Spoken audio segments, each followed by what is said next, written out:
anak-anak, bertemu lagi dengan Ibu Isti Indartanti. Kali ini Ibu akan memberikan satu cerita yang sangat bagus buat kalian.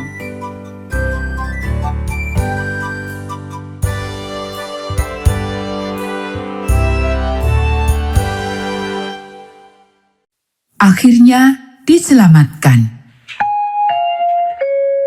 Ayat hafalan Yohanes pasal 14 ayat 2. Di rumah Bapakku banyak tempat tinggal. Jika tidak demikian, tentu aku mengatakannya kepadamu. Sebab aku pergi ke situ untuk menyediakan tempat bagimu. Pekabaran pelajaran ini, gereja adalah tempat perlindungan di mana kita dapat berbakti bersama. Maria sedang berada dalam masalah. Dia telah menjatuhkan seluruh kotak yang berisi telur. Tidak ada yang harus dilakukan. Dia harus mengatakan kepada ibunya dan membersihkan lantai. "Itu kecelakaan, Bu," dia berkata. "Saya tidak bermaksud menjatuhkan telur-telur itu. Sejujurnya, saya tidak bermaksud demikian."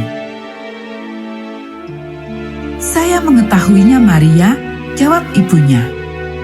"Saya senang itu terjadi di dapur di mana lantainya dapat dengan mudah dibersihkan. Kadangkala kecelakaan dapat saja terjadi, tetapi orang-orang tidak selalu mengerti." Itulah yang terjadi dalam kisah pelajaran kita hari ini.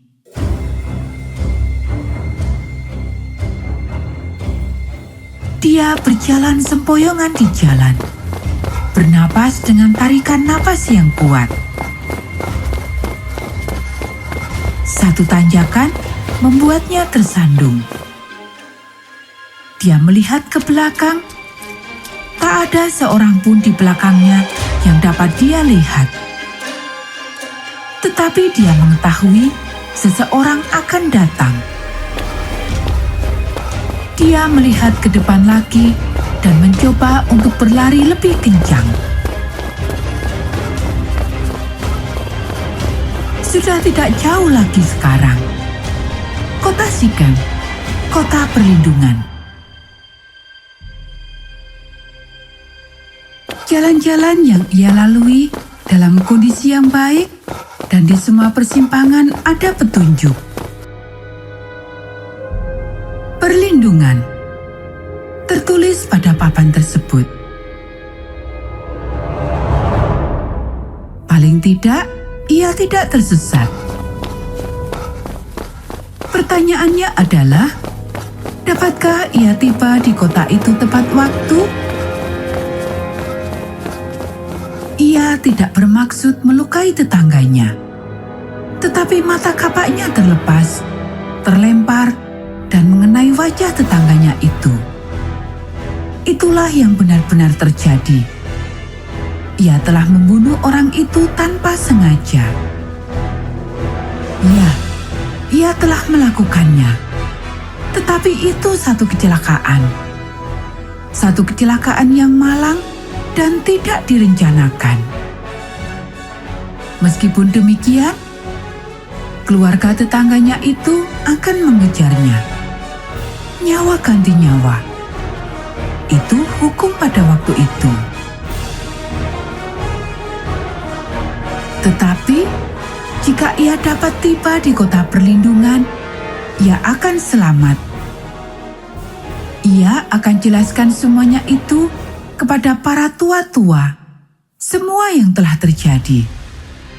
Dan mereka akan melindunginya sampai persidangan diadakan. Ia menoleh lagi. Seseorang sedang berlari jauh di belakangnya. Ia terseduh dan berbalik, mencoba berlari lebih cepat. Ia harus dapat mencapai Sikem. Gerbang kota itu persis di depannya. Para penatua sedang menunggu di sana untuk melihat apakah dia bisa diizinkan untuk masuk. Dia berlari semakin kencang. Dia harus tiba di kota itu. Dia harus tiba di sana. Allah itu baik. Adanya kota-kota perlindungan adalah ide Allah. Dia mengetahui bahwa kadangkala orang dituntut oleh sesuatu yang dia tidak lakukan. Dan kadangkala hal-hal buruk terjadi karena kecelakaan. Jadi, Allah mengatakan kepada Musa untuk membuat kota-kota perlindungan bagi bangsa Israel. Kota-kota di mana orang-orang dapat berlari untuk mendapatkan keamanan dan akan mendapatkan pengadilan yang adil. Tetapi, kota-kota perlindungan hanya dapat menjaga orang itu aman jika dia tinggal di dalam kota itu. Jika mereka keluar dari tembok kota itu, mereka dapat ditangkap dan disakiti. Kadangkala, orang-orang yang mencari keamanan akan tinggal di kota itu sepanjang sisa hidup mereka, kecuali jika imam besar meninggal.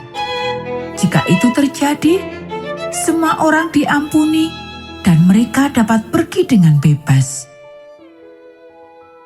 Kita juga membutuhkan tempat perlindungan sekarang, dan Allah telah menyediakannya bagi kita.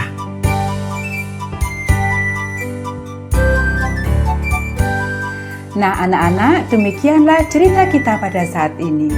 Kita akan bertemu kembali pada cerita Alkitab yang berikutnya.